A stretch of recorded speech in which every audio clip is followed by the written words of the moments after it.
여러분 오늘도 잘 견디고 계십니까? 뉴스파이터 김명준입니다. 황금 연휴 잘 보내셨습니까? 제 주위에 많은 분들이 이렇게 말씀하시더라고요. 황금보기를 돌같이 했다. 네. 아직은 코로나가 무서워서요. 마음대로 다니지 못했고 코로나보다 더 무서운 돈이 없어서 그러셨다고 하네요. 게다가 5월에는 무슨 날이 이렇게 많습니까? 어린이날, 어버이날, 스승의 날, 부부의 날. 이름만 다르지 다 돈 나가는 날입니다. 그래도 기운 내셨으면 좋겠습니다. 연휴 끝나고 첫날인 5월 6일 수요일 뉴스파이터 60초 뒤에 달려보도록 하겠습니다. 예로부터요. 새치 혀를 조심하란 말이 있었습니다. 하재근 평론가님. 예, 지난 3월에 모 시청의 계약직 여직원이 6급 여성 공무원을 모욕죄로 처벌해달라고 고소장을 제출한 거예요. 근데 그 내용이 뭐냐면 3월 18일에 이 6급 여성 공무원이 계약직 여직원을 볼펜 끝으로 찌르면서 말을 한 겁니다. 뭐라고 말을 했냐면 확진자가 여기 있네. 이 말을 한 겁니다. 이걸 모욕죄라고 고소를 했습니다. 이분이 코로나에 그러면 감염되신 거예요? 구체적인 내용은 아마 좀 이따가 설명이 나올 것 같습니다. 확진자가 아니라 확진자. 김기영 아나운서. 네. 그냥 확진자가 아니라 저 철자가 저렇게 되는 거예요? 예, 그러니까 우리가 알고 있는 코로나19의 확진자는 진자잖아요. 우리가 네. 이제 철자를 쓰게 되면은. 그런데 지금 인터넷상에서 사실 이제 유행을 하고 있는 게 확진자거든요. 그러니까 살이 확 쪘다. 세상에. 외부 활동을 못 하고 내부에서만 있다 보니까 먹고 뭐 TV 보고 누워 있다 보니까 이제 살이 올라와서 확진자. 네, 이게 지금 이 단어가 유행을 하고 있거든요. 세상에. 아니 지금 코로나19 때문에 활동을 평소와 달리 정상적으로 못하는 우리들에게 확진자? 이게 웬 말입니까? 유인경 평론가님. 게다가 저 여성이 더욱더 불쾌했던 건 평소에 친분이 거의 없었던 사람이랍니다. 그리고 둘이만 있는데 지나가다 가는 것도 아니고 그 시장실 앞에 결제 서류를 받기 위해서 공무원이 10명쯤 있었는데 볼펜으로 찍 누르면서 확진자 여기 있네라고 하면 굉장히 불쾌감을 느꼈겠죠. 게다가 요즘 그 직장 내 괴롭힘 금지법, 직장 내 갑질 그걸 하는데 이 갑질이란 괴롭힘은 가해자의 의지가 아니라 당한 사람이 얼마나 괴롭고 얼마나 수치심을 느끼느냐기 때문에 굉장히 당혹스러웠을 겁니다. 이 여성은. 그런데 이분요, 이 계약직 공무원 여성분이 결국은 이 6급 여성 공무원 한참 상관이잖아요. 뭔가 이 직장 내에서는요. 그런데 결국은 경찰에 고소하게 이르렀습니다. 박성배 변호사님. 모욕죄로 고소를 한 것인데 이 모욕은 명예훼손과 그 요건이 상당히 유사합니다. 물론 명예훼손은 사실의 적시라고 해서 이러이러한 사실이 있었다라고 구체적으로 언급해야 성립하는 반면에 모욕은 사회적 가치를 저하시킬 만한 경멸적인 표현을 하는 것을 일컫습니다. 가장 전형적인 모욕의 예가 욕입니다. 욕. 우리가 흔히 알고 있는 욕설을 하면 그 자체가 모욕죄가 되는 것입니다. 물론 명예훼손이든 모욕이든 공연성이 필요해서 많은 사람들이 있는 장소에서 그 표현을 하거나 한 사람에게 그 표현을 한다고 하더라도 그 사람이 제3자에게 전파할 가능성은 있어야 합니다. 그러다 보니까 이제 경찰은 이 고소장이 접수가 되니까 여러 가지 조사를 했겠죠. 그런데 손정혜 변호사님, 경찰은 어떤 판단을 이 사안에 내렸을까요? 일단 불기소 의견으로 검찰에 송치했다는 것입니다. 불기소 의견으로 송치했다라는 것은 경찰이 1차적인 수사를 했더니 우리가 봤을 때는 이게 범죄가 되기는 좀 어렵겠다라고 검찰에 의견을 보냈다라고 생각을 하시면 될 것 같은데 고민이 좀 있었을 겁니다. 왜냐하면 잘 모르는 사람 확진자라고 하는 건 좀 살쪘다라고 비하하는 표현으로 들릴 수 있기 때문에 기분이 분명 나쁠 수는 있고 예의가 없는 발언일 수 있는데 또 요즘에 우리가 확진자라고 인터넷상에서 이런 좀 희화하면서 장난하는 것들도 굉장히 많아서 좀 살이 쪄 보인다라는 것을 확진 뭐 이렇게 표현을 하거든요. 이게 경멸에 이를 정도로 사람에게 모욕감을 주는 범죄냐 이 부분에 있어서는 아직 이런 표현을 기분 나쁘게 했을지언정 범죄로까지는 처단하기 좀 어렵지 않겠느냐는 게 수사기관의 의견이었습니다. 네. 경찰은 자체 판단으로는 혐의가 없다고 보고 이거는 기소 대상이 아닙니다라서 즉 불기소 의견으로 검찰의 사건을 넘겼어요. 송치했어요. 이제 최종 판단은 이제 이걸 또 재판에 회부할지는 검찰이 판단하겠지만 박성배 변호사님과 손정희 변호사님께 한번 공통 질문 드려볼게요. 이게 정말로 요건이 될까요? 재판에 갈 요건이 됩니까? 안 됩니까? 박성배 변호사님 먼저. 모욕죄의 경우에는 경찰, 검찰, 법원 판단이 엇갈리는 경우가 상당히 많습니다. 아하. 이 표현을 경멸적 감정의 표현으로 볼 수 있는지 보기에 따라 다르기 때문인데 물론 예전 판례 중에는 뚱뚱해서 돼지 같다라는 표현을 모욕죄로 처벌한 예가 있긴 합니다. 아하. 그렇지만 그 표현이 그 구체적인 상황에서 나오게 된 맥락도 같이 살펴봐야 하는데 네. 이 표현 자체는 상당히 살이 많이 쪘다. 외모를 비하하는 표현은 분명합니다. 표현 자체는 외모를 비하하는 표현이 분명합니다만 그 표현이 나온 유래가 코로나19 사태 속에서 이 확진자라는 표현이 나오게 됐고 스스로를 비하한다. 즉 비하하는 표현은 맞지만 자기 자신을 비하하면서 해학적으로 사용하는 것이기 때문에 일상에서 충분히 오갈 수 있는 표현이라고 볼 여지도 충분히 있습니다. 그래서 아직까지 제가 단정할 수는 없겠습니다만 스스로를 비하하는 표현, 즉 누군가를 비하하는 표현은 맞지만 그 표현이 나온 맥락을 더 중시하느냐, 전자와 후자 중 어느 쪽을 더 중시하느냐에 따라서 모욕죄 성립 여부가 판가름 나지 않을까 싶습니다.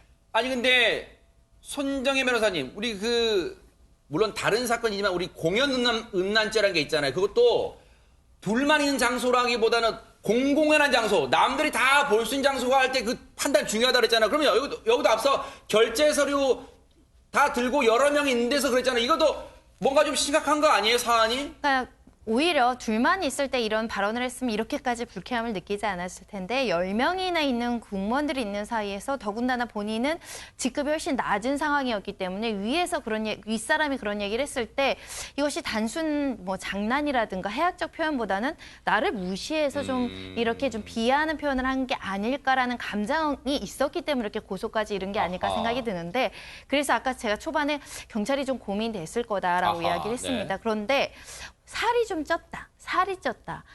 뭐 체중이 늘었다가 우리 사회에서 사회적으로 비하하고 경멸까지 이를 것이냐. 너 좀 살쪘다라는 표현과 유사한 단어거든요. 그런 면에 있어서는 살찐 게 무슨 죄냐라는 아하. 표현에 또 기초했을 때는 무혐의 의견이 검찰에서도 유지되지 않을까라는 생각이 들고요. 네. 그 상급 6급 공무원께서는 직원에게 사과하셔야 되지 않을까 합니다. 그러니까 일단은 그 정도로 마무리가 될지는 모르겠습니다만 일단 검찰의 판단도 한번 지켜보도록 하겠습니다. 앞서 말씀드린 것처럼 말 한마디가 또 천냥비를 갚을 수도 있어요. 하지건 평론가님. 네, 작년 8월에 서울의 한 교회에서 있었던 사건인데 50대 남성이 상대방의 얼굴과 귀에 입을 가까이 대고 말 걸지 말라라고 고함을 쳤다는 거예요. 고함을 쳤는데 이것이 폭행 혐의로 기소가 됐습니다. 허허. 뭔가 보세요. 저런 상황이에요. 나한테 말 걸지 마. 그걸 그냥 좋게 하면 되는데 상대방 귀에 대고 저렇게 고함을 질렀다는 거예요. 손정희 변호사님. 그러니까 폭행죄는 보통 신체에 대한 유형력 행사라고 하거든요. 뭐 예를 들면 직접 주먹으로 때려도 폭행이고 멱살을 잡아도 폭행이고 뭐 물건을 던지는 것도 사람에 대한 거는 폭력으로 할 수 있을 텐데 이걸 고소했던 피해자분께서는 이렇게 큰 소리로 귀에다 대고 소리를 빽 지르면 내 귀에 어떤 힘이 가해지고 압력이 가해지고 부적절한 어떤 그 영향력이 끼쳐질 수 있잖아요. 이게 폭행이라고 고소를 했는 반면 이 가해자인 50대 남성은 다소 불쾌한 행위일 수는 있지만 내가 폭행을 한 것은 아니다. 신체 어떤 행동을 하지 않았다라고 주장하면서 팽팽하게 맞섰습니다. 여러분 혹시 누군가 회사나 뭐 동료가 이 여러분의 귀에 대고 크게 말을 해본 적이 그런 피해를 당해본 적이 있으세요? 저는 가끔 당해봤는데요. 여러분도 그런 경험 있으실 거예요. 누가 크게 얘기하잖아요. 그러면 귀에서 각자 이런 소리 납니다. 찌 이런 소리가 나요. 그만큼 이 안의 압력, 고막이 상당한 피해를 당하는 거예요. 그런데 박성배 변호사님, 결국은 재판까지 가게 된 재판부의 판단은 뭐였을까요? 재판부는 상대방의 귀에 가까이 대고 고함을 지른 남성에게 폭행죄를 인정했습니다. 아하. 물론 폭행죄는 사람의 신체에 대한 유형력의 행사인데 이 유형력의 행사란 청각기관을 직접적으로 자극하는 음향도 포함될 수 있다라고 판시를 한 겁니다. 즉, 이 당시에 이 가해 남성이 오른손을 모아서 귀에 밀착하고 고함을 질렀고 이 소리를 들은 피해자가 상당히 놀라면서 뒷건을 치고 괴로운 표정을 지었다는 겁니다. 즉, 이 정도라면 직접 신체에 접촉하지 않았다고 하더라도 불법적인 유형력의 행사로 충분히 볼 수 있다고 판시했습니다. 손정희 변호사님, 폭행의 범위가 상당히 우리가 아는 것보다 넓다는 생각도 듭니다. 네, 그렇습니다. 더군다나 이 사건은 재판부에서 폭행의 정도가 결코 가볍지 않다라고 봤습니다. 그러니까 남에게 피해를 주면서까지 고함을 치는 행동은 신체에 피해를 볼 수 있다라는 판단이고요. 이 50대 남성에게는 벌금 30만 원이 선고됐다라고 알려지고 있는데 우리 폭행죄 같은 경우는 물건을 휘둘러서 그 사람이 맞지 않았지만 누군가 물건을 던지면 무섭죠. 그렇죠. 그 공포감이 느껴질 정도로 유형력을 행사했다라는 것이고요. 네. 휘두르는 행위, 때리는 행위 모두 다 더군다나 폭언 사건이 있습니다. 막 말로 해서 그 사람한테 정신적인 트라우마나 정신적인 어떤 치료를 받을 정도의 우울증을 야기한 사건에선 상해죄로도 받거든요. 폭언 이런 것들도 모두 다 폭행, 상해에 해당될 수 있습니다. 네. 말과 관련해서는요, 이 점만 명심하시면 됩니다. 뿌린 대로 거둔다는 말만 명심하시면 상대방한테는 배려가 또 실천이 될 것 같다 이런 생각도 해봅니다. 빚을 지는 행복한 채무란 게 있을 수 있습니까? 하재근 평론가님. 임채무 씨가 아하. 막대한 채무로 아이고. 그 임채무 씨가 운영하는 동산 놀이공원 있잖아요. 네. 양주시에 있는 경기도 그 놀이공원이 3년 만에 다시 문을 열었습니다. 아하. 그러니까 지난 3년 동안 리뉴얼을 했다는 거예요. 네. 막대한 채무로. 아하. 그래서 성공적으로 리뉴얼이 된 것 같습니다. 네. 근데 이제 원래 지난달에 개장하려고 했는데 코로나19 때문에 못하다가 네. 요번에 다시 재개장을 해서 네. 어린이날에 손님들을 맞았다고 합니다. 저 놀이공원 뭐 한 번 정도 말씀해 줘도 되잖아요. 저 놀이공원 이름이 뭡니까?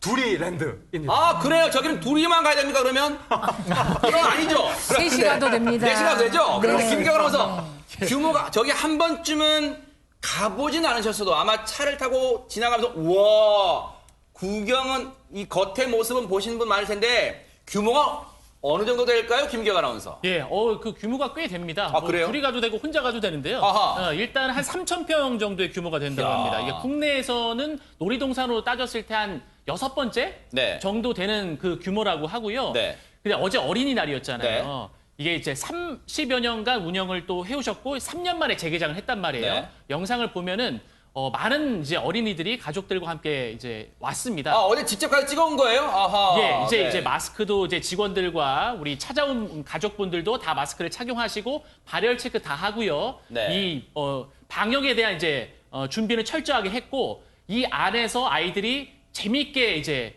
즐길 수 있도록 네. 많은 환경을 마련해 놓고 개장을 했다고 합니다. 뭐 VR 게임감도 있고요. 저렇게 네. 보시면은 이렇게 탈 수 있는 거, 저 뭐라 그러죠? 뭐 저거 뭐 비행기 네. 뭐 네. 그런 우주 비행선 우주선 뭐. 그런 모양에 타는 거 있잖아요. 예, 네. 뭐 이런 뭐 열차도 있고. 네. 아이고 마스크가 세상에 아이들도 마스크 생활방역 다 지키면서 지금 아이들이 타고 있어요. 세상에 너무 착하네요. 그런데 3,000평 규모라고 하면 언뜻 다가오지가 않잖아요. 저 두리랜드가요. 놀이동산 규모로는요. 전국 탑 6에 든답니다. 그 정도로 큰 놀이공원이에요. 그런데 지금 이렇게 다시 재개장을 하기까지 배우 임채무 씨가 얼마나 우여곡절이 많았을 거예요. 그 목소리 한번 들어보시고 이어가 보도록 하겠습니다.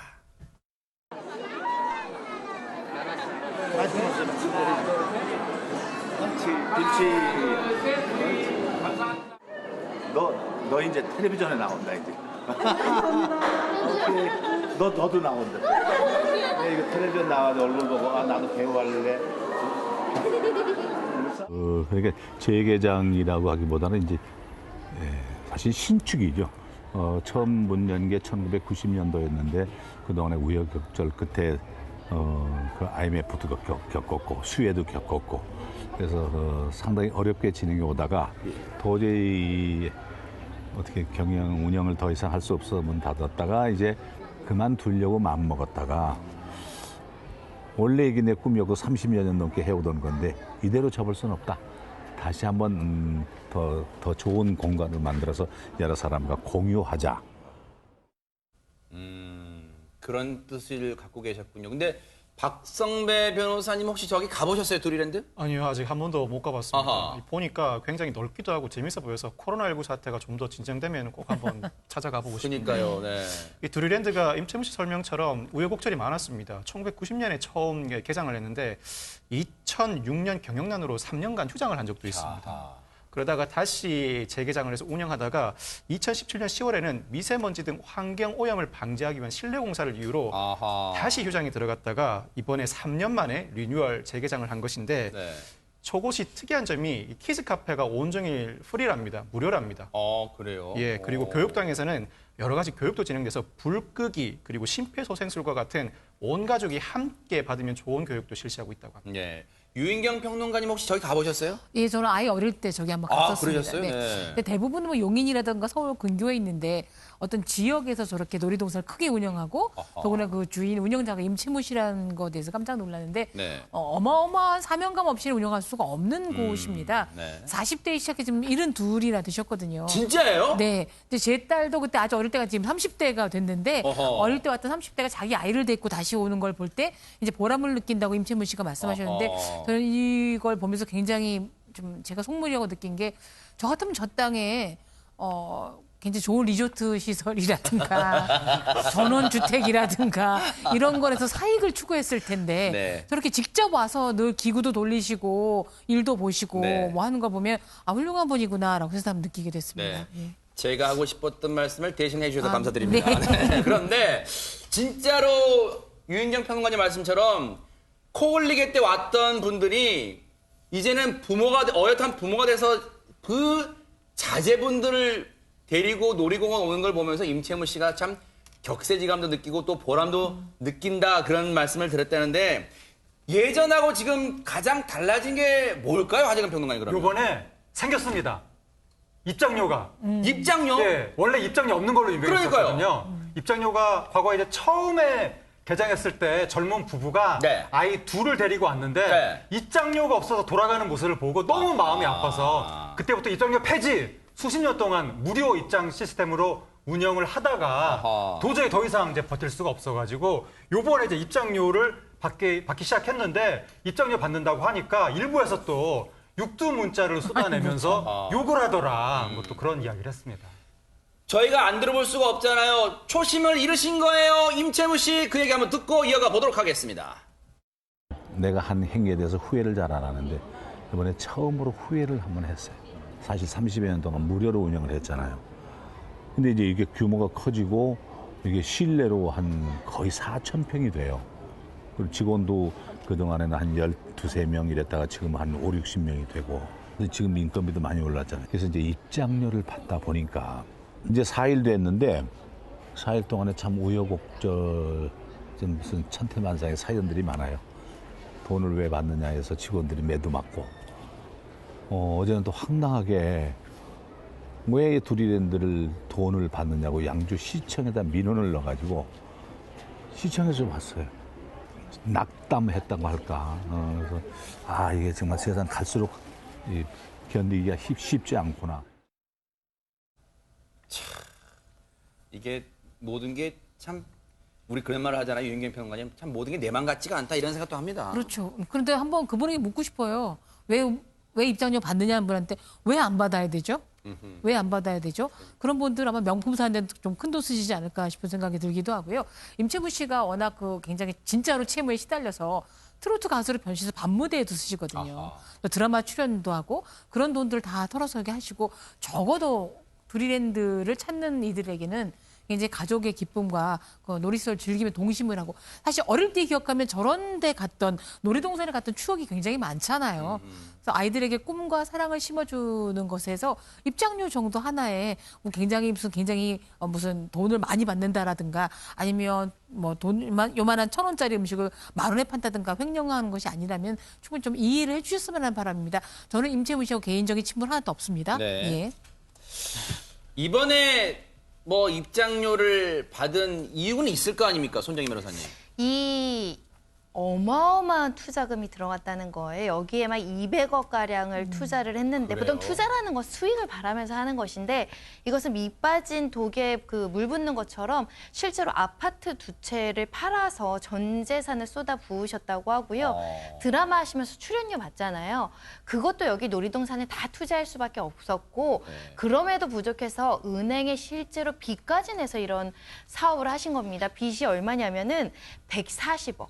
150억에 이른다는 거예요. 사실은 개인이 기업도 아니고 이거를 감당하는 건 너무 어렵습니다. 더군다나 가족들의 희생을 기초로 해서 이렇게 운영을 해오신 건데 이런 드라마 출연료 받으면 집에는 전혀 못 가다 줬다는 거예요. 그러다 보니까 너무너무 어렵다라는 것이고 실제로 적자에 시달리면서 2017년까지는 주변 사람들 만나면 100명 중에 99명은 다 뜯어 말리면서 바보라는 소리까지 들어가면서도 이것을 감내하면서 지금까지 오셨다고 합니다. 네. 아니 근데 김계관 아나운서 네. 뭔가 이 여기에 밑빠진 독에 물 붓기식으로 돈을 부을 때는 그만큼 여력이 되니까 뭔가 쏟아부었을 거 아니에요. 근데 정말 잘 나갈 땐 돈을 많이 벌었을까요, 정말? 엄청나시더라고요. 80년대에 굉장히 배우로서 활약을 하셨잖아요. 네. 그때 그 84년의 드라마 사랑과 진실에서 잘생겼어요. 네. 예, 외모 뭐 그대로 남아 청춘 계시고 특히 그 목소리를 들으니까 옛날과 똑같으시더라고요. 지금 인터뷰 영상에서 보니까. 네. 근데 이때 굉장히 인기가 많았습니다. 하루에 7천만 원 정도를 버셨다고 해요. 와. 그때 당시 몇 년도에? 80년대에? 예, 80년대 한 후반 정도에. 아파트 그러니까 값이네요. 지금 이제 뭐 직장인들 연봉보다도 높은 금액을 하루에 버셨던 거예요. 아하. 그래가지고 대박 이렇게 사건이네. 놀이동산에 또 투자를 할 수가 있었던 거고요. 네. 그리고 2002년 월드컵 때 기억을 하실지 모르겠습니다만 심판관. 예, 광고 패러디. 그 우리 월드컵 치를 때 이탈리아 심판이 이거 이렇게 딱 옐로 카드, 옐로 카드였나요? 그거 딱 들고 서 있는 모습이 있어요. 임채무 씨가 가름바찬 감독. 네. 요게 이제 광고. 네, 광고의 모습이에요. 패러디. 네. no 하고 있는 모습. 기억납니다. 예, 기억나죠. 아이스크림 광고였던 것 같아요. 야, 싱크로율 거의 99%. 네. 진짜요. 아, 정말 이 대박 광고도 정말 맛들어지게 잘 소화를 하셨었고. 저 눈을 보세요, 눈.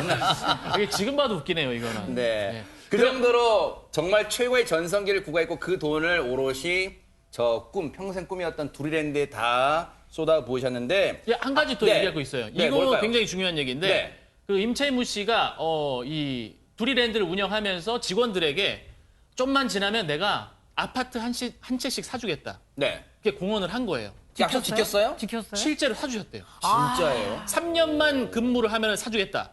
그래서 지금도 그 아파트에 살고 계신 사람이 있다고 하는데 그때 왜 우리 아버지는 이 두리랜드에서 일을 하지 않으셨나? 아버지. 세상에 예, 두리랜드. 세상에 그 약속을 지키기가 쉽지 않는데 그냥 뭐 가먼이설로 생각했을 수도 있는데 그 진짜 약속을 지키셨답니다. 26분께 아파트를 사드렸는데 앞서도 얘기 나왔지만요. 18분. 많은 대다수의 분들이 이 바보야 뭐하러 그런 사업을 해 이랬다는데 왜 하셨을까요?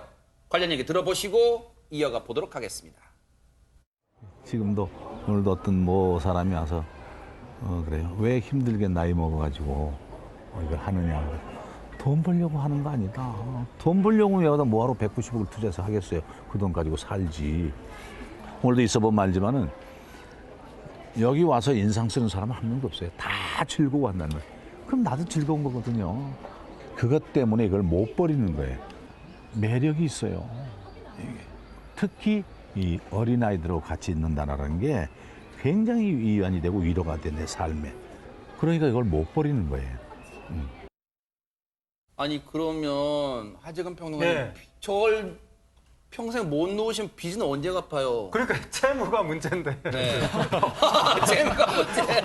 엄청난 빚을 그래서 네. 100억이 넘는 빚을 현실적으로 이게 어떻게 갚을 수 있을지 앞으로 좀 영업이 잘 돼서 수익도 많이 생겨가지고 그러니까요. 빚을 갚았으면 좋겠고 임채무 씨는 돈을 벌려고 하는 게 아니라 그 온 가족이 다 함께 와서 아이들이랑 해맑게 웃는 그 모습을 보면 너무 즐겁고 행복하다는 거예요. 그 마음 하나로 운영을 하는 것이니까 네. 앞으로도 계속해서 운영을 좀 즐겁게 잘할 수 있었으면 좋겠고 네. 저희 가면 무슨 이 CB처럼 조형물이 있답니다. 9988234가 그게 뭐예요? 조형물이 있다고 하는데 99세까지 팔팔하게 살다가 2, 3일만 앓다가 죽자 뭐 이런 식의 조형물이 있다고 하는데 네. 정말 99세 혹은 그 이상으로 팔팔하게 네. 사시면서 빚도 잘 갚으시길 네. 바랍니다. 이 방송 보시고요. 5월에 가정의 달이니까 한번 좀 짬을 내서 방문해 보시면 좋지 않을까. 임채무 씨가 거의 하루 종일 계시답니다. 그러니까 임채무 씨도 만나서 덕담도 건네주시고 응원도 해주시면 좋을 것 같다. 이런 생각도 해보고요.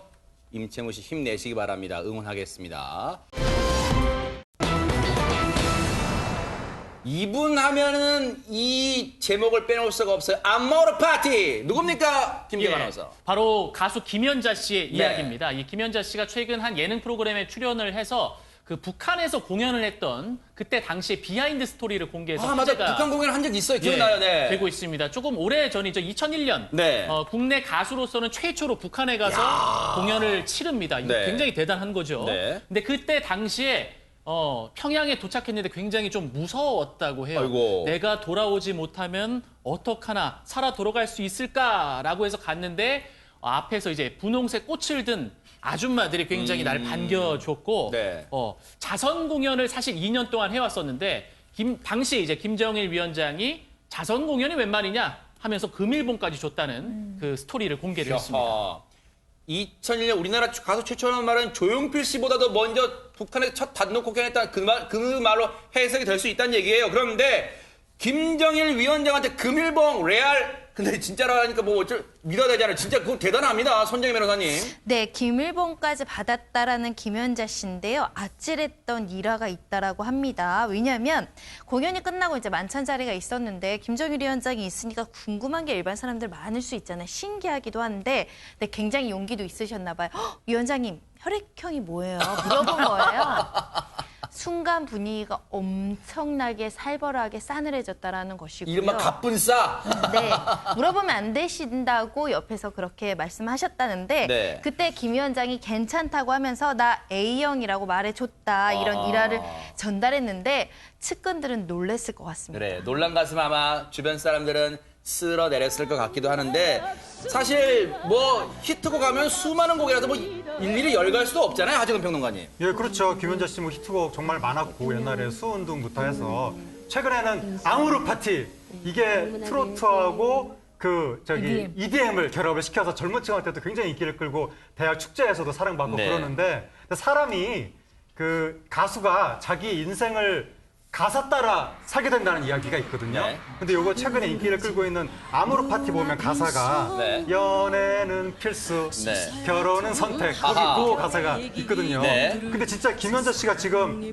7년째 소속사 대표하고 공개 연애를 하면서 아, 그래요? 결혼은 안 하고 있으니까 아하. 정말 본인 노래 가사대로 결혼은 선택이고 연애는 필수로. 아하. 근데 그 전에 김연자 씨가 일본에서 30년 동안 결혼 생활했을 때 굉장히 안 좋게 파경이 됐고 이혼이 됐거든요. 아픔이 있으셨군요. 그래서 네. 뭐 어떻게 힘들게 결혼 생활을 한 분들 보면 다시는 뭐 남자 안 만난다, 지긋지긋하다 네. 이럴 수도 있는데 역시 또 이분은 연애는 필수 이렇게 되다 아하. 보니까 지금 열애는 계속 하시는 것 같습니다. 네.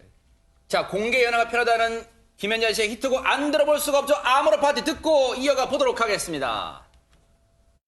연애는 필수, 결혼은 선택. 가슴이 뛰는 대로 가면 돼. 눈물은 이별의 거품일 뿐이야. 다가올 사람 두렵지 않지. 머르받지.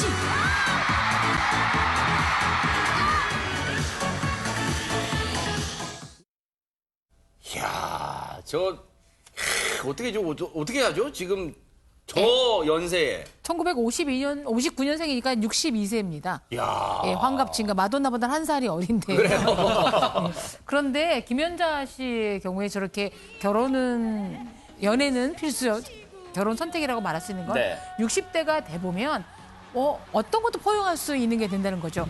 더구나 그 아까 처음 말씀드렸던 18살 연상의 남편이 김연자 씨가 모았던 측덕대 돈에 대해서 전부 다 가져가 버리셨고 아하. 진짜 옷 트렁크도 제대로 못 챙기고 귀국했기 때문에 아마 남편이라는 것에 대해서는 굉장한 트라우마가 있으실 거예요. 아까 뭐 강아지 사건 이상으로. 그리고 네. 근데 사랑하는 애인을 만나 7년째 공개 연애 중인데 거의 싸움을 하는데 딱 하나 갖고 싸운답니다. 뭘까요? 김연자 씨는 술을 좋아하는데 애인은 술을 네. 싫어한답니다. 그래요. 그만 아하. 먹으라고 그만 네. 먹으라고 한답니다. 건강 걱정되셨겠죠. 네, 네. 그런데 저 아모르 파티가요. 최근에 나온 노래가 아니라면서요, 박성배 변호사님. 아모르 파티가 2013년에 발표됐는데 이 노래가 정통 트로트는 아닙니다. 들어보시면 아시겠지만 이 트로트에다 EDM을 접목한 것인데 EDM은 일렉트로닉 댄스 뮤직이라고 해서 클럽, 페스티벌, 파티에서 울려 퍼지는 전자음악을 말합니다. 트로트에 EDM을 접목시켰더니 사람들이 낯서니까 외면을 받은 겁니다. 김연자 씨도 이 곡을 발표하고 조기 활동을 접을 수밖에 없었는데 4년 후에 우연한 기회에 역주행을 시작합니다. 4년 후 한 음악 방송 프로그램에서 이 노래를 열창을 했는데 그곳에 와 있던 한 아이돌 그룹의 팬들이, 정확히는 엑소 팬들이 노래를 듣더니 이 노래 좋은데? SNS에 올리기 시작합니다. 그러면서 젊은이들 사이에 먼저 입소문이 퍼지면서 역주행을 시작하게 된 겁니다. 정말 기회는 한순간에 다시 찾아오네요, 손정희 변호사님. 네, 이 분이 사실은 제2의 전성기를 열어준 곡이 그 인생곡이 된 상황인데요. 네. 가수 김연자 씨 이야기를 하면 작곡가 윤일상 씨가 무슨 노래를 하고 싶냐 물어서 인생 창가를 하고 싶다라고 했다라고 합니다. 그때 제목이 이제 연자송. 이름을 붙인 연자송이었다라고 하는데 처음 듣고는 깜짝 놀라서 이게 뭔 노래냐 이렇게 물어봤는데 전국 노래자랑에서 몇 번 불렀는데 그때마다 사람들이 숨이 차다고 하고 어디서 어디까지가 1절이냐고 해서 빨리 접었다라는 겁니다. 그리고 아모레 파트는 가사도 익숙하지 않았을 때 접은 노래라고 했는데 PD님이 이제 부탁을 해서 어쩔 수 없이 하게 됐는데 특히 이제 젊은 사람들이 좋아해주면서 이렇게 인기를 얻었다라고 하고요. 젊은 세대에 맞는 노래라니까 이렇게 빵빵 터지는 것 같습니다. 그러니까요. 네. 앞서도 말씀드렸지만 김연자 씨의 히트곡은 뭐 열거하기 힘들어요. 그런데 아모르 파티 말고 다른 노래 한번 들어보시고 이어가 보도록 하겠습니다. 그래요 믿어줄게요 나만 사랑한다면 딱 한 가지만 약속해줘요 내가 전화할 때 늦춰도 싶은 대로 내게로 달려와요 꿈을 대지 말고 핑계 대지 말고 옆길로 새지도 말고 야, 이 진짜 리듬이 그냥 들썩들썩 하는데요, 진짜. 네. 근데 이 나이까지 또 슬럼프도 있었지만 지금까지 건재할 수 있는 거는 김연자 씨의 노래 실력입니다. 그러겠죠. 1974년에 데뷔했을 때부터도 노래 실력으로 돋보였었고요. 우리나라에서도 노래의 꽃다발이랑 그때 뭐 테이프 같은 거, 휴게소 같은 거 팔았잖아요. 맞아요, 네. 350만 장이 팔려서 이야. 어머니에게 84년도에 1억짜리 집을 사드린 것도 있는데 네. 62살이 될 때까지 끊임없이 시대와 호흡하고 네. EDM까지 하고 젊은 애들 마음들까지 움직이는 것. 그러니까 늙어가거나 낡아지지 않고 네. 늘 열정을 갖고 있기 때문에 지금까지 사랑받는 것이 아닌가 생각을 해봅니다. 그런데 하재근 평론가님, 네. 제가 알기로는 일본에서도 사실 김연자 씨 인기가 하늘을 찔렀다 이런 얘기 있던데 어떻습니까, 일본에서는? 찔렀죠. 아하. 하늘을. 엔카의 여왕이라고 할 정도로. 엔카의 영화. 엔카가 일본의 노래인데 일본 사람이 아니라 남의 나라, 다른 나라 사람 외국인이 와서 거기에서 여왕을 한 거예요. 그러니까 엄청난 인기를 누린 건데 네. 일본이 세계에서 두 번째로 큰 음악 시장이기 때문에 아하. 거기에서 톱을 찍으면 네. 수입이 최소 수백억부터 시작을 할 수가 있거든요. 김연자 씨가 일본에서 인기를 얻으면서 최소한 1,000억은 벌지 않았겠느냐. 아하. 그렇게 보이는데 문제는 이혼하면서 김연자 씨 손에 남은 돈은 0원. 한 푼도 안 남았다는 겁니다. 세상에. 왜냐하면 당시에 남편이 18살 연상의 그 남편이 그 여자는 남편한테 모든 걸 맡겨야 된다. 노래만 하면 된다. 김연자 씨가 이런 식으로 관리를 했다는 거예요. 그래서 남편한테 다 통장을 맡겼었는데 이혼하면서 나한테 돈 한 푼 안 돌려주고 위자료도 안 줬다. 결국 빈 털터리로 한국에 온 거죠. 네. 근데 낙담하지 않고 그 엄청난 노래 실력으로 그 10분 내로 그 김연자 씨가 엄청난 성량을 노래할 때 마이크를 쭉 빼는 거 있거든요. 네. 여자는 하면서 네. 그걸로 다시 한국을 휩쓸면서 또다시 행사의 여왕이 됐습니다. 그 자존심 세다는 그 어렵다는 일본 시장 엔카 시장에서 1위를 탑을 15번 차지했을 정도니까 일본도 인정한 노래 실력이란 얘기예요. 관련해서 얼마나 힘들었을까? 김연자 씨 얘기 직접 한번 들어보시고 이어가 보도록 하겠습니다. 굉장히 명예는 진짜 많이 얻었거든요. 가수 김연자로서. 근데 경제적인 면은 하나도 없어요. 남편이 전부 다 이제 저는 제 그 출연료가 얼마인지도 모르고 모든 걸 다 남편이 관리했기 때문에 정말 노래 한 만큼 많이는 아니래도 제가 살아갈 수 있게끔만 그 사람이 준비를 해줬으면 참 좋았었는데 너는 남편이 다 알아서 해주겠지 했는데 막상 남편이 맨날 18번이 그 돈 없다, 돈이 없다. 이렇게 된 거예요. 그래서 제 인생을 다시 한번 생각하게 된 거죠. 근데 그 양반은 돈을 어디다 썼대요? 그게 제 생각에는 역시 제 관리하느라 다 쓰지 않았나. 아유, 그건 착한 마음이고 어디다 그렇게 그 많은 돈을 무슨 뭐. 생각해야죠. 예.